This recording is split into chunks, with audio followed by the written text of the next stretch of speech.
जल्दी स्वीकार करते हैं। एक आचार्य चरण से किसी ने बहुत ही कंजूस स्वभाव के थे, तो उन्होंने पूछा कि देखो प्रगट सेवा में तुम पैसा खर्चा नहीं कर पाएंगे, किसी किसी का पैसे में बहुत मोह होता है, पर सत्संग में सुना है कि सेवा से भगवान बहुत जल्दी रीझ जाते हैं। सेवा करने का भाव है पर पैसा ना खर्चा हो, ऐसी कोई सेवा बताओ। तो ऐसी सेवा तो मानसिक सेवा ही है। तो बोले तुम मानसिक सेवा शुरू करो, भाव में ऐसे प्रभु को देखो और उनको आप जितने पदार्थ चाहे वो पहनावे, जितनी सामग्री चाहे वो समर्पित करें, जितने भोग चाहे वो पवावें, ऐसा कर सकते हैं। उसको बहुत अच्छा लगा। कंजूस स्वभाव का था पर कहीं ना कहीं सत्संग से भाव आ गया था। वर्ष हो गए, प्रभु को भोग लगाता, प्रभु रोज नियम से, क्योंकि पैसा नहीं खर्चा होना। एक दिन क्या हुआ, दूध में चीनी थोड़ी ज्यादा हो गई तो उसको बड़ा कष्ट हुआ, और भावना में ही दूध में चीनी मिला रहा था, थोड़ी ज्यादा हो गई भावना में ही, कंजूस स्वभाव, तो बड़ा कष्ट हुआ। तो ठाकुर जी प्रकट हुए, एक थप्पड़ मारा और कहा इसमें पैसा लगता है क्या तुम्हारा? मानसिक सेवा का फल ये हुआ कि प्रगट में ठाकुर जी का वो गोपाल जी की सेवा कर, जैसी भावना की जाती वैसे हमारे गोपाल जी यार भाव रखते हैं, फिर दोस्त भाव रखते हैं। उनका सारे इसमें तेरी चीनी में पैसा लगा क्या, क्यों तू जलने लगा कि ज्यादा चीनी हो गई? एक भगवत साक्षात्कार हो गया, प्रभु ने स्पर्श कर लिया मानसिक सेवा से। मानसिक सेवा का बड़ा प्रभाव, प्रगट में भी उसका प्रभाव झलक जाता है। पूज्यपाद श्री रघुनाथ दास गोस्वामी राधा कुंड में, जिनकी समाधि विराजमान है, राधा कुंड में विराजमान थे। स्वास्थ्य गड़बड़ हुआ तो श्री वल्लभाचार्य जी के निज वैद्य गए। समस्त ब्रजवासी जन थे, बाबा सैया पे पड़े हुए थे, बड़ा कष्ट था शरीर में। बड़े बड़े महापुरुषों को कष्ट शारीरिक देखे गए। वो क्या लीला है ठाकुर जी जाने। वो अपने भक्तों का कष्ट लेते हैं या प्रारब्ध भोग होता है या भगवान का विधान होता है, इसका निर्णय भगवान जाने। निर्णय नहीं किया जा सकता, क्योंकि अगर प्रारब्ध की तरफ देखें तो जब भगवान को समर्पित हो गए तो संचित प्रारब्ध और क्रियमाण इतने बलवान नहीं होते कि भगवान के भक्त को पीड़ा पहुंचा सके। ये भी सिद्धांत समझ में नहीं आता। भगवान अपने भक्त को कष्ट देते हैं, ये भी सिद्धांत समझ में नहीं आता, क्योंकि इतने वात्सल्य समुद्र हैं। वो जन को सुख देते हैं, कष्ट क्यों देंगे? अब वो भक्तों का अपने कष्ट ले लेते हैं, ये थोड़ा समझ में आता है कि जो सिद्ध महापुरुष होते हैं वो अपने निज जनों को स्वस्थ और सुखपूर्वक भजन में लगे रहे, इसलिए वो ऐसा। क्योंकि हमें ये समझ में नहीं आता कि इनका कोई प्रारब्ध होगा, क्योंकि वो प्रारब्ध भस्म करने की सामर्थ्य वाले महापुरुषों के शरीरों को कोई प्रारब्ध दंड दे सके, ऐसा समझ में नहीं आता। भगवान को जो समर्पित हो गया, पीछे एक बार सत्संग में ध्यान कीजिए, सुनाया गया था कि नाम जापक में इतनी अपार सामर्थ्य है, वो प्रारब्ध को भस्म कर देता है। प्रारब्ध स्वतः ही नष्ट हो जाता है। कोई बहुत प्रबल प्रारब्ध हुआ तो वो भी उनकी अनुमति से उनके पास आता है। वो स्वीकार करना चाहे तो आएगा, अन्यथा वो भी भस्म हो जाएगा। बड़े बड़े महापुरुषों के जीवन में कष्ट, थोड़ा भेद खुलता है भाई जी के पावन चरित्र को पढ़ के, कि जब भाई जी को बहुत पीड़ा गुदाद्वार में और बार बार ऑपरेशन, फिर भी ठीक नहीं और भर्ती, तो बाबा को बड़ी पीड़ा हुई कि ऐसा क्या प्रारब्ध भाई जी का। तो श्री कृष्णचंद्र जो प्रगट भय और राधा बाबा से कहा आपका प्रारब्ध है, भाई जी का प्रारब्ध नहीं। बाबा को पता चला है मेरा प्रारब्ध है, तो सीधे भाई जी के पास गए। बोले अच्छी बात नहीं है, आपने ऐसा क्यों किया? बोले क्या? बोले आपने मेरा प्रारब्ध क्यों ले लिया? अरे बोले व्यर्थ की बातें क्यों करते हो? बोले आप बहाना नहीं चलेगा, स्वयं ये परम तत्व से बताई गई बात है, ये किसी और की बात नहीं। उन्होंने बताया कि तुम्हारा प्रारब्ध है। उनका बाबा हमको इससे कोई फर्क नहीं पड़ता, और आपकी जो अनुष्ठान पद्धति इसमें फर्क पड़ जाता, इसीलिए प्रभु की इच्छा से इसको। तो ये बात समझ आती कि बड़े बड़े महापुरुष अपने जनों का ऐसा लीला पूर्वक श्वेक नहीं, ऐसे जो ब्रह्म स्वरूप महापुरुष हैं उनका क्या प्रारब्ध है। आकर नाड़ी पकड़ी, मानसिक सेवा की आपको बात बता रहे, पूज्य श्री रघुनाथ दास गोस्वामी जी की नाड़ी पकड़ी, आपने कढ़ी चावल ये प्रसाद ज्यादा पा लिया, किसी में आता है खीर ज्यादा पा लिया। ब्रजवासियों ने कहा है वैद्य जी संभाल के बोलिए, जब से बाबा ब्रज में आए नियम है और हमारी वाणी जी में लिखा है, ब्रज का तक्र और लोन, नमक और मठा के सिवा कुछ जीवन में नहीं पिया बाबा श्री रघुनाथ दास गोस्वामी जी महाराज। ऐसे महापुरुष ब्रज का तक्रलोन ब्रज को लियो परस्यो नहीं कछुआन, तक्रलोन ब्रज को लियो परस्यो नहीं कछुआन, नमक और मठा के सिवा कुछ नहीं। तो उनका हम वैद्य की छोड़ देंगे, अगर इनके उदर में अभिवमन करवाओ और कढ़ी चावल या खीर कहीं कहीं आता, अगर ना निकले तो हम वैद्य की छोड़ देंगे। हम नाड़ी पकड़ के कहते इन्होंने पाया है। तो सबको लगा क्या एकांत में ऐसा भी होता है क्या कि बाहर से नमक मठा और अंदर, तो हंस पड़े पूज्य श्री रघुनाथ दास बोले, जिस देश के हम प्रसाद को पाया उसी देश के तुम वैद्य हो। अर्थात साधारण ने लीला में प्रवेश पाए, आचार्य चरण के वैद्य थे। तो वैद्य जी हंस दिए। तब सबको पता चला कि मानसिक में जो भोग लगाया था वो पाया, तो प्रगट में उसका प्रभाव, मानसिक भाव अपने ठाकुर जी के समीप करने लगे तो बहुत जल्दी लाभ प्राप्त हो जाए। 5 मिनट का है, जो नित्य सेवा में लगे उनका तो मानसिक भाव बनता ही है, उनको बनाने की जरूरत नहीं, अपने आप बनेगा। प्रगट सेवा का प्रभाव है। तो जैसे आप लोग घर गृहस्थी में हैं तो 5 मिनट 10 मिनट बैठ करके थोड़ा भोग लगाना सीखे, मानसिक भोग लगाना सीखे, मानसिक सेवा करना सीखे। जैसे मानसिक भोग लगाने में है, आप ऐसे भावना कीजिए सामने प्रिया प्रीतम विराजमान है, सुंदर चौकी जो चांदी के कवर से मढ़ी हुई, पैसा लगेगा क्या, चांदी के कवर से मढ़ी, सोने की बड़ी थाल है, छोटी छोटी कटोरियों, एक में कढ़ी, एक में ये अमुक अमुक, जितने पदार्थ चाहो ध्यान कर करके, इसमें गुजिया, ये गुलाब जामुन, ये सब पदार्थ, और फिर अपने हाथ से पवारे, प्रियाजू को पवारे, फिर लालजू को पवारे। जब लालजू की तरफ कर रहे तो हमारा हाथ पकड़ के प्रियाजू की तरफ, वो उनकी तरफ, प्रेम का ऐसा खूब आनंद लूटो। 5 मिनट अगर शुरू कर दोगे तो जन्म जन्मांतरों की मलिनता नष्ट हो जाएगी। पर ये मानसिक सेवा अपवित्र हृदय से नहीं हो सकती, ध्यान रखना।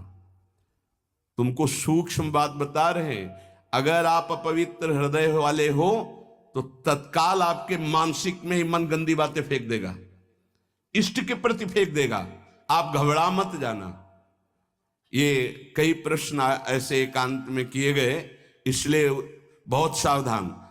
अपवित्र हृदय होने के कारण जब आप श्यामा श्याम को मानसिक सेवा, तो वो गंदी बात फेंकेगा, बिल्कुल घबराना नहीं, हो गंदगी निकल, वो भले श्यामा श्याम के प्रति ही फेंके, आप डरना नहीं कि अरे अब तो हमको नरक मिलेगा, मैं बहुत पापी हूं, कुछ नहीं। ये गंदगी की एक वृत्ति है जो निकल रही है बाहर। आप अपने निष्ठा में बिल्कुल रहें, वो आप नहीं है, वो गंदगी है जो अंदर भरी हुई है। इस बात को बैठा लोगे तो विचलित नहीं होगे, नहीं बहुत से विचलित हो जाते। एक ने कहा कि मैं विश्व का सबसे बड़ा पापी हूं, बड़ा पवित्र हृदय वाला है, मैं बहुत पापी हूं, मैं प्रिया प्रीतम को जब सेवा में तो मेरा मन ऐसा ऐसा, तो उनका कोई बात नहीं। अरे ये मन गंदा है तो जहां जाएगा वहां दुर्गंध है, तो आप अच्छी जगह जाओगे तो दुर्गंध ही वो फैलाएगा। ये दुर्गंधी युक्त मन की वृत्तियां हैं, घबराने की जरूरत नहीं है। आप जब भजन में बैठेंगे, मानसिक सेवा में बैठेंगे, बिल्कुल खुली बात सुन लीजिए, ये गुरुदेव पर, इष्ट देव पर सीधे गंदगी फेंकेगा। आपको बिल्कुल घबराना नहीं, कोई अपराध नहीं, कोई पाप नहीं।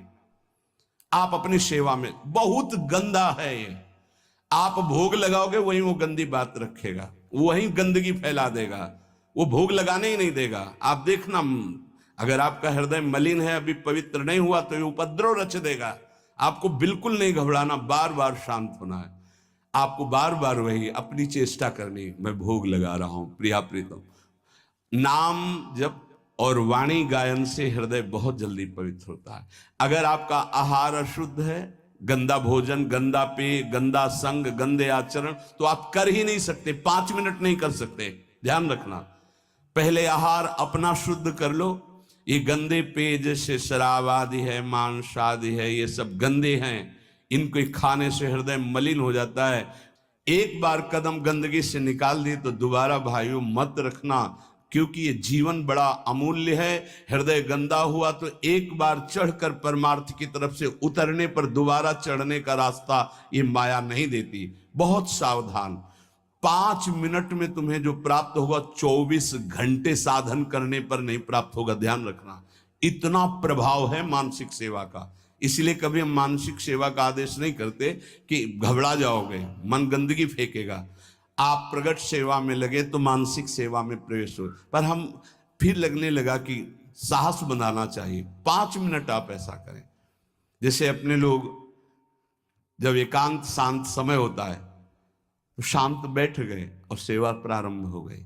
ऐसी सेवा प्रारंभ हो, क्या जाता है, सुंदर कुंज सजाया, सुंदर फूलों के गुच्छे टांग दिए, सुंदर सैया सजाई, देख रहे हैं निकुंज से गलवैया दिए, पिया प्रीतम आए, और हमारी तब मुस्कुरा करके देखे, सेवा स्वीकार की, उस पर बैठ गए।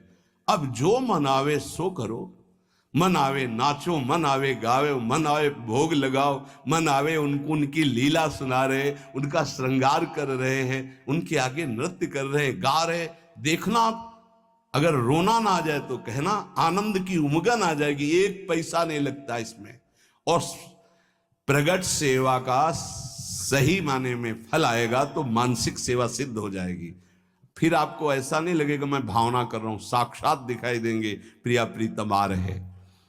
प्रियाजू की कृपा प्राप्ति उसी को होती है जिसको रसिक संग मिलता है। कहो कृपा उपजे के भांति रसिकन संग फिरो दिन। वृंदावन की स्पष्ट कृपा का फल है किसी भगवत प्रेमी, प्रिया प्रीतम के प्रेमी महात्मा का संग मिल जाना। उस संग का फल है नितिक धर्मिन संग तो रंग बढ़त नित नित सरस, नित नित प्रेम अभंग। यह जो कृपा हरिवंश की, निश्चित उसके हृदय में प्रेम जागृत हो जाएगा जो प्रियालाल के प्रेमी का संग करेगा। क्योंकि प्रेमी जनों के संग से प्रिया प्रीतम के चिंतन की बात अधिक आती है। बाहरी देखो, ये जो दान पुण्य लेन देन, ये व्यापार दुनिया का है, ये केवल अभिमान छुड़ाने के लिए बात समझो, इससे भगवत प्राप्ति नहीं होती। हमारी बात मान लेना।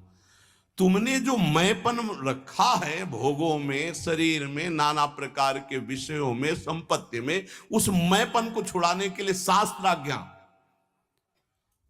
अगर तुम्हारे अंदर ये भाव आ गया कि सब प्रभु का है, तो हम कह रहे हैं कि कुछ लेने देने की जरूरत नहीं। प्रभु इससे नहीं प्राप्त होते। अगर प्रभु की प्राप्ति की बात आती है तो चिंतन से आती है, और सबसे कठिन बात है प्रभु का चिंतन कर लेना। अध्यात्म ये नहीं सिखाता कि आप ये करें, अध्यात्म सिखाता है कि आप ऐसे चिंतन करें, आप देह भाव छोड़ें, आप नाना प्रकार के विकारों का त्याग करें, अन्य चिंतनों का त्याग करें। अध्यात्म का स्वरूप यह है जिससे भगवत प्राप्ति होती है। और ये ना सुनना चाहता कोई, ना चलना चाहता है। आज का समाज ऐसा है कि आप बोलो कितना चाहिए, आप करो भजन और तपस्या, और हम भोगें भोग और सुरक्षा, आप हमारी भजन से करते रहिए। ये विचारधारा है। कैसे भगवत प्राप्ति होगी, कैसे निर्विकार होंगे, ये तो कोई लाखों में 1-2 ऐसे हैं जो इस बात को समझे। लाखों में कोई 1-2 ऐसे मिलेंगे कि जिनके हृदय में ये बात हो कि मुझे अब संसार से मुक्त होना है, भगवत प्राप्ति करनी है।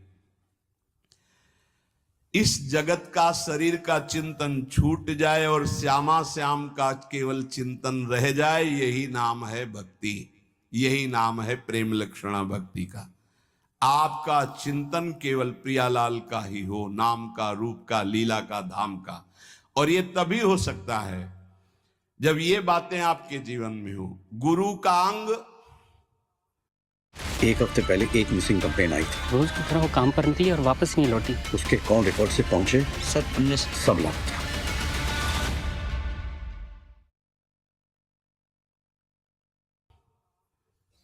जो साधु का संग नाम का रंग, विवेक का अभंग, तो प्रभु में दृढ़ विश्वास और निरंतर चिंतन अपने आप होने लगेगा। गुरु का अंग तन ही राख सत्संग में, हर समय तुम्हें गुरु के सानिध्य में रहना होगा। चाहे आप 1000 किलोमीटर यहां से दूर हो, आपकी दिनचर्या और आपके दिमाग में बसा रहना चाहिए कि मेरे गुरुदेव की क्या आज्ञा है, उसके विपरीत कोई आचरण नहीं, तो गुरु का अंग आप स्वीकार किए हैं। अंग का तात्पर्य है उनके बिल्कुल सानिध्य में रहना। हर समय गुरु के सानिध्य में रहा जाता है, हर समय गुरु दिमाग में बैठे रहते हैं, यहां बैठे रहते हैं। थोड़ी सी भी कोई चूक होनी होती है तो उनकी भ्रकुटी दिखाई देती टेढ़ी। गुरुदेव ने मना किया, ये कार्य नहीं करना। कहीं भी रहो, हजारों किलोमीटर दूर रहो, आप गुरु के पास ही मान, और नजदीक रह रहे हो, गुरु की आज्ञा का पालन नहीं करे हो, नजदीक नहीं माना। गुरु का अंग और साधु का संग, सत्संग। हमारी वृत्ति भी सत हो, हमारे आचरण भी सत हो, हमारा चिंतन सत हो तो सत्संग हो रहा है। यहां बैठे इसके बाद गंदे विचार, गंदे आचरण, तो आप सत्संग नहीं करें। खलऊ करें भरी पाई सुसंगु और मिटे न मलिन स्वभाव भंगु, वो सत्संगी नहीं कहा जाएगा। नहीं, लोग कहते हैं हम 20 वर्ष से सत्संग कर रहे हैं, ना स्वभाव बदला न जीवन बदला। उसका कारण है कि आप सत्संग नहीं करते। सत्चर्चा में बैठ गए पर सत्संग नहीं करते। सत्संग स्वयं से होता है। हमारी एक एक वृत्ति सत, हमारे आचरण सत, हमारा विचार सत, तो सत्संग। गुरु का अंग और सत्संग और नाम का रंग, निरंतर नाम चलना चाहिए। ये अभ्यास करो। बहुत छाती जलनी चाहिए जब नाम छूटे। नाम छूटा कोई जलन नहीं, भोग छूटे संसार का राग छूटे, ये जलन का विषय हो जाता है। ए सावधान, नाम का रंग, एक क्षण के लिए भी नाम न छूटे। और विवेक अभंग, हर समय ये विवेक जागृत रहना चाहिए कि ये तुम्हारा शरीर नहीं है, ये छूटेगा। ये मकान छूटेगा, दुकान छूटेगी, बैंक बैलेंस छूटेगा, व्यवहार छूटेगा, पद छूटेगा, तुम्हारे साथ इनमें से एक भी नहीं जाएगा। विवेक जागृत रहना चाहिए, भगवान नाम जाएगा। सत्य विचार, सत्य विवेक, सत्संग, ये आपको भगवत प्राप्ति कराएगा। अनेक जन्मों के जब पुण्य एकत्रित होते हैं तब साधारण भक्ति शुरू होती है। घर गृहस्थी में जैसे साधारण कुछ 40 साल पढ़ ली, कुछ पूजा, ये अनेक जन्मों के जब पुण्य एकत्रित होते हैं, कई जन्मों की जब ऐसी भक्ति होती है तब श्री कृष्ण की तरफ आकर्षण होता है। जन्म जन्मांतर सहस्त्राणाम कृष्णे भक्ति प्रजायते। साधारण भक्ति कई जन्मों से होती चली आई, तब जाके कृष्ण भक्ति मिलती है। और कृष्ण भक्ति से जब श्री कृष्ण प्रसन्न होते तब राधा नाम और राधा चरणारविंद की भक्ति मिलती है। ये परम विश्राम स्थल है। पर इस भक्ति में विषयाशक्ति बहुत बाधक है, क्योंकि ये सीधे प्रेम भक्ति है वृंदावन की। बिना विषयाशक्ति नष्ट हुए भगवत प्रीति का प्रादुर्भाव नहीं होता। जब तक प्रीति नहीं तो प्रिया प्रीतम बहुत पराये लगते हैं। देखो श्यामा श्याम लगता है तुम्हारे, अभी किसी रिश्तेदार का नाम, पुत्र का नाम, परिवार, तुरंत हृदय के हाँ मेरे। अगर राधा नाम, प्रिया प्रीतम का नाम सुनते ही जैसे किसी रिश्ते नाते, पुत्र पति आदि की कोई बात करे तो एकदम लगता मेरे, ऐसे जब इतना ही लगने लगे मेरे, तो समझो कि अब कुछ रंग आ रहा है। लेकिन प्रभु की बात तो पराई जैसी लगती, संसार की बात अपनी लगती है। इसीलिए एक और संपूर्ण संसार के संबंध भोग और एक और प्रिया प्रीतम है। चयन करो तुम किससे प्यार करते हो, संसार के संबंधों से या प्रिया प्रीतम से। अगर प्रिया प्रीतम से, तो तुम्हें संसार के संबंधों का अंदर से त्याग करना होगा। ये बहुत सहजता से हो जाएगा यदि साधु संग होता रहा, बहुत सहजता से वहीं रहोगे। भेष परिवर्तन की जरूरत नहीं है, स्थान परिवर्तन की जरूरत नहीं, उद्देश्य परिवर्तन की। जहां उद्देश्य हुआ श्यामा श्याम की प्राप्ति को, वहीं आपके अंदर समस्त संबंध जो मायाकृत हैं आप देखोगे ढीले हो गए, वो कटने लगे। साधक को इस युद्ध में अकेले संपूर्ण संसार से युद्ध करना है। ये बड़ा सूक्ष्म विषय है, बार बार इसीलिए कहते हैं। हर व्यक्ति हमारे चिंतन को खींचता है, खास बात है, चाहे वो द्वेष से या हो चाहे राग से हो, वो खींचता है हमारे चिंतन को। हमारा चिंतन अखंड प्रभु की तरफ हो, इसलिए सारे संसार के संबंध से युद्ध करना है। ये कला सीखनी होगी कि मिलना है, बात करना है, लेकिन हमारा संबंध किसी से नहीं। भगवत भाव से मिलना है, खूब प्रीति भाव से मिलना है, लेकिन अंदर उनके राधा वल्लभ लाल देखोगे तो बच जाओगे। चिंतन तुम्हारा कोई नहीं चुरा पाएगा। आरंभ में साधक को बहुत दुखद महसूस होता है सांसारिक संबंधों का त्याग करना, परंतु बाद में वो नाच पड़ता है कि भगवान ने मुझे मोह जाल से छुटा दिया। ये मोह केवल बातें करने से नहीं जाएगा। आजकल बातें करने वाले लोग बहुत मिल रहे हैं। पूज्यपाद बाबा कह रहे हैं, जिसको देखो ज्ञान की बातें कर रहा है, लेकिन मोह का त्याग करके ज्ञान में स्थित होना या भक्ति में स्थित होना केवल भजन से होगा, केवल भजन से। जितना भजन करोगे उतना ही बात बनेगी। बारी मथे घृत होए बरु सिकताते बरु तेल, बिनु हरि भजन न भवतरी या सिद्धांत पेल। भजन का जिसके जीवन में 4 बातें हैं उसका पूरा भजन होगा, सही भजन होगा। पहला, भगवान के नाम का निरंतर जप करने का अभ्यास। दूसरा, भगवान के प्रेमी जनों के चरित्रों का चिंतन करना। बहुत जल्दी भक्ति पुष्ट होती है भक्तों से। हरि को निज यस ते अधिक भक्तन यस पर प्यार। अगर रोज भक्त नामावली का आप पाठ करेंगे तो आपकी भक्ति बहुत पुष्ट हो जाएगी। भक्तन की नामावली जो करी है चित लाए, ताकि भक्ति बढ़े घनी और हरि होए सहाय। और सबसे बड़े विघ्न विनाशक भक्तों के नाम कीर्तन है। कई बार कहा है, यदि आप अपने घर से कहीं यात्रा करें तो पहले 5 भक्तों का तो स्मरण कर ही लें, कभी विघ्न नहीं पड़ेगा। लिख लो कागज में, कभी विघ्न नहीं पड़ेगा। भक्ति भक्त भगवंत गुरु चतुर नाम बपु एक, इनके पद बंधन के नासत विघ्न अनेक। पहले धैर्य रखो। जब आप वाहन पे बैठने जा रहे हो घर से बाहर, तो पहले 5 भक्तों, किसी 5 भक्त का स्मरण कर लो, कुछ याद कर लो भक्तों के नाम। ये जीवन की बहुत अमूल्य धन है। 5 भक्त, प्रहलाद नारद पराशर पुंडरीक व्यास अम्बरीश सुख सौनक भीष्म दाल ध्यान रुक्मांगद अर्जुन वशिष्ठ विभीषण आदि। ऐसे तुम्हें याद नहीं है तो ऐसे नागरीदास जी की जय, हरिवंश महाप्रभु की जय, स्वामी हरिदास जी की जय, बिहारिन देव जी की जय, सेवक जी महाराज की जय, ध्रुवदास जी की जय, वृंदावन दास जी की। जो भक्त याद आवे 5 भक्तों का याद। भक्त नामावली जो रोज पाठ करता है उसके हृदय में घनीभूत भक्ति, ठोस भक्ति, जिसमें कोई विकार ना प्रवेश कर पावे, क्या जाता है। हमें लगता है अगर ध्रुवदास जी कृत 42 लीला में जो भक्त नामावली सब महान भक्तों के नाम है, 7-8 मिनट में श्री भगवत रसिक जी द्वारा की हुई भक्त नामावली हो जाती है। अगर रफ्तार से करो, हम सो इन साधुन सुसु। तो हमें जीवन जब भक्ति में बनाना है तो पहला नाम जब प्रभु का, दूसरा भक्तों के चरित्र, भक्तों के नाम। हरि को निज यस्ते अधिक भक्तन यस पर प्यार। ये बात समझ लीजिए।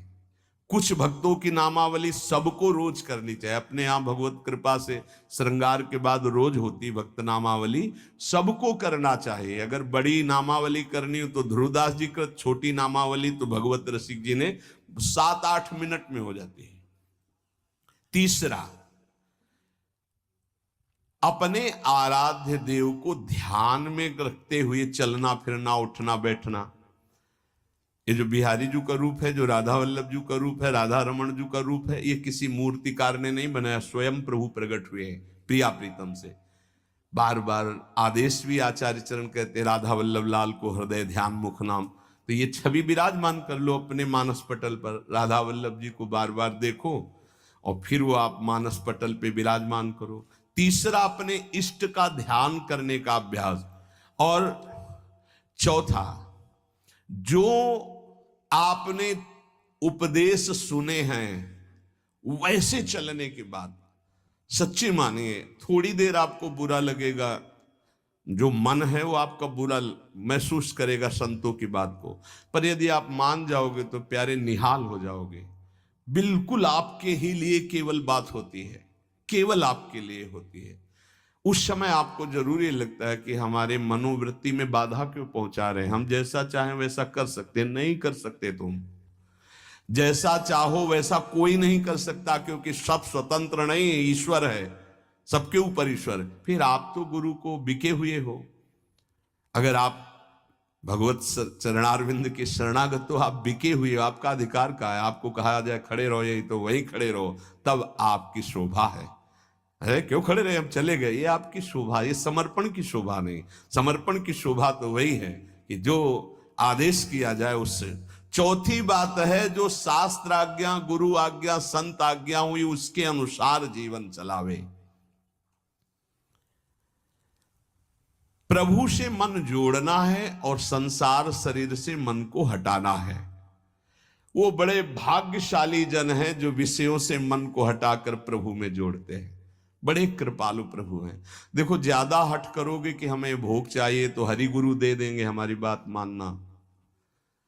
वो ये कहते जाएंगे कि ये जहर है, इसे मत खाओ, पर ज्यादा आप कहोगे तो हरि प्रसाद कुछ दुर्लभ नहीं, वो इसलिए दे देंगे कि एक बार देखो तुम संसार के अभी थपेड़े खाओ, फिर तुम्हें पता चलेगा। जब तुम कहोगे नहीं चाहिए तो एक सेकंड में ऊंचाई पर वो बैठाल देंगे। और अगर पहले ही उनकी सलाह मान लो तो तुमको थपेड़े नहीं खाना पड़ेगा, जलना नहीं पड़ेगा, निकल जाओगे। मनुष्य जन्म का महान कर्तव्य निरंतर भगवत चिंतन करते हुए भगवत प्राप्ति कर लेना है। जो भजन मार्ग में चल रहे हैं उनको ये बात ध्यान रखनी चाहिए कि जैसे संपूर्ण नदियां समुद्र में स्वयं आकर मिलती हैं, ऐसे रिद्धियां, सिद्धियां, मोक्ष जो चाहोगे वो सब अनायास मिल जाएगा आपको। ऐसा न समझो कि भजन करने वालों को केवल दुख ही मिलता है। जैसी द्वारिकापुरी वैसी सुदामापुरी। भजन करने में थोड़े दिन पाप नष्ट करने के लिए जलना पड़ता है, फिर तो महान आनंद है। जैसे संपूर्ण नदियां बिना इच्छा के समुद्र के पास जा रहे हैं, ऐसे बिना इच्छा के संपूर्ण वैभव, रिद्धियां, सिद्धियां सब आ जाएंगी।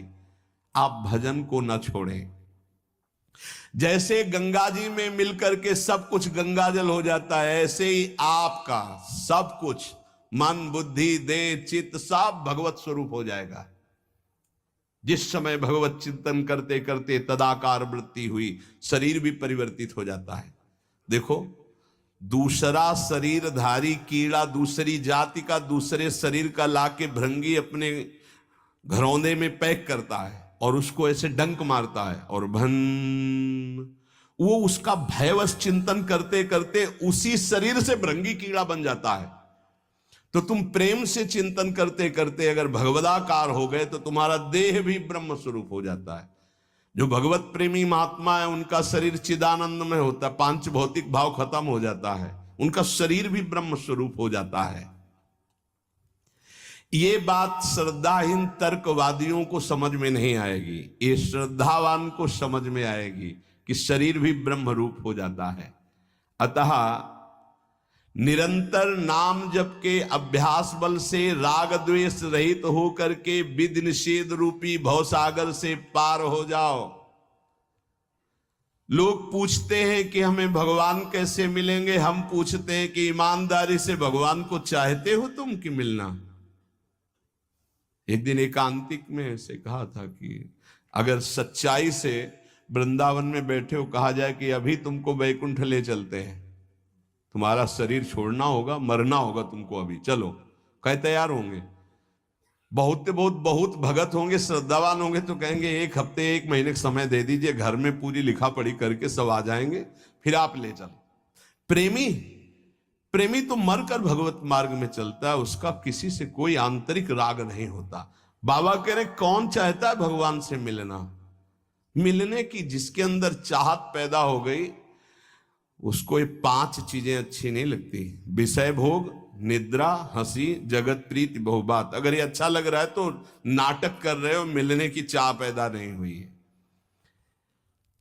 ये 4 बातें बड़े पुण्य से किसी महान हृदय में जागृत होती है। भगवत भक्तों का भगवान से भी बढ़कर आदर करना और सब साधनों से श्रेष्ठ भगवान नाम में दृढ़ विश्वास, प्रीति हो जाना। दूसरा, सबसे पहला है भगवत भक्तों में मोते अधिक संत कर लेखा। भगवान के 7 सब मुहिमे जग देखा, मोते अधिक संत जाने उ संत अनंत समाना। भगवान नाम के बराबर कोई साधन नहीं, ये दूसरा। भगवत सेवा के बराबर कोई सिद्धि नहीं, तीसरा। और भगवान के प्रेम के बराबर कोई साधना का फल नहीं।